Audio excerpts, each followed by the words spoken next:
Dragi miri, vrem să vă felicităm pentru această zi importantă din viața dumneavoastră, în care s-a alăturat, vedem, un număr foarte mare de nuntași, prieteni dumneavoastră, rude, și am fost împreună părtași la bucuria în această zi, Sfânta Taina Cununiei, prin care Dumnezeu, de fapt, și-a revărsat harul Său peste dumneavoastră, peste Andrei, Constantin și Alexandra Ioana, pentru a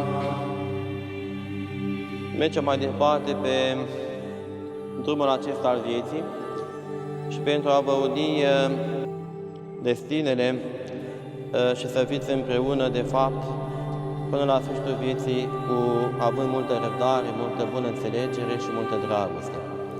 Dumnezeu a binecuvântat iubirea dintre voi doi și această zi trebuie să fie un nou început pentru voi. De aceea a fost nevoie, iată, și de binecuvântarea lui Dumnezeu.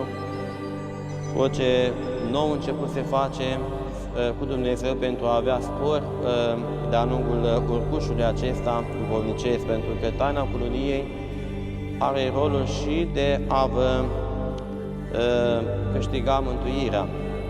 Vă felicităm și bunul Dumnezeu să vă ocrotească, să vă dărească căsnicie cât mai lungă, cât mai frumoasă și vă dorim din toată inima casă de piatră și la mulți ani. Felicitări!